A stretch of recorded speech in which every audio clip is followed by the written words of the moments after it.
മോളില് പോയിട്ട് തിരിച്ചൊരു ചായ പിടിക്കാൻ കയറിയതാണ്. അപ്പൊ ഇവിടെ കണ്ടു, ഇവിടെ അടുക്കള നിൽക്കുന്നത് കണ്ടത്. ഞാൻ ആദ്യം നോട്ടീസ് ചെയ്തുള്ള മൂക്കുത്തിയായിരുന്നു. എനിക്ക് ചേട്ടൻ്റെ ഇഷ്ടമെന്ന് വെച്ചാ എനിക്കെല്ലാം ഇഷ്ടമാണ്. ഈ ഡ്രസ്സ് പോലെയുടെ ഗ്രീൻ ഫോറസ്റ്റ് ആണ് ചേട്ടൻ. ചേട്ടന് എൻ്റെ കൂടെ എല്ലാത്തിനും കൂടെ ഉണ്ടാവും. ബെസ്റ്റ് ഫ്രണ്ട് ആണല്ലോ.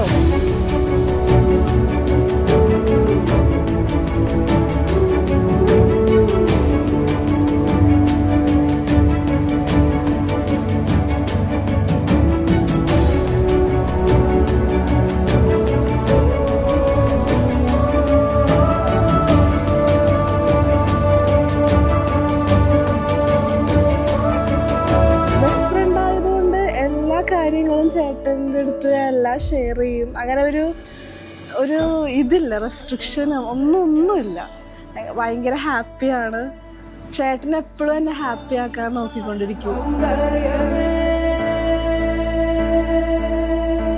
സത്യം സർവമംഗല്യമേ ശിവകാമി സൗന്ദര്യമേ പ്രേമസാര സങ്കൽപമേ സർവലോക മംഗളധാരേ.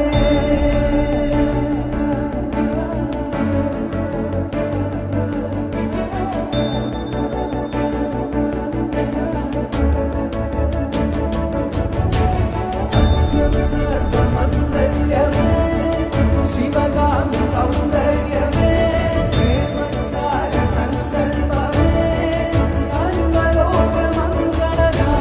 സത്യം സർവമംഗല്യമേ ശിവകാമി സൗന്ദര്യമേ പ്രേമസാര സങ്കൽപമേ സർവലോക മംഗളധാരേ.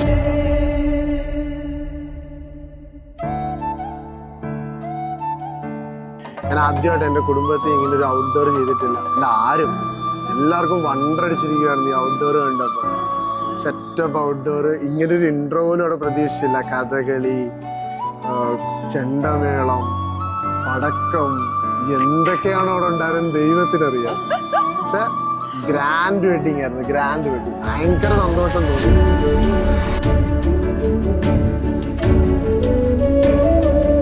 ഓഡിറ്റോറിയത്തിൽ എല്ലാവരെയും വന്നു. ആദ്യം എന്നെ സ്വീകരിച്ചു, അത് കഴിഞ്ഞിട്ട് ഇവളെ സ്വീകരിച്ചു. അത് ഇവക്ക് ഭയങ്കര ആഗ്രഹമായിരുന്നു. വെയിലൊക്കെ ഇട്ട് ഇങ്ങനെ കഥകളിക്ക് ഇടയ്ക്കൂടുള്ള നടന്നുള്ള വരവും എല്ലാം. അങ്ങനെ ആ പരിപാടി നന്നായിട്ട് നടന്നു. നേരെ വന്നു, അവിടെ ഇരുന്നു. കുറേ നാളുകൊണ്ട് 1.5 വർഷം കൊണ്ട് ഈ പടക്കം പൊട്ടിക്കുന്ന കാര്യം പറയാനുണ്ട്. അപ്പൊ കളർ ബോംബ് വേണം ചോദിച്ചു. എന്നിട്ട് ഞാൻ നോക്കിയപ്പോ ശബ്ദം മാത്രമേ കേൾക്കുന്നുള്ളൂ, പുറകിലൊന്നും കാണുന്നില്ല. കളർ ബോംബ് പൊട്ടിച്ചത്. പിന്നൊരു ഫോട്ടോ കണ്ടപ്പോഴാണ് എന്ത് അടിപൊളിയായിരുന്നു സാധനം.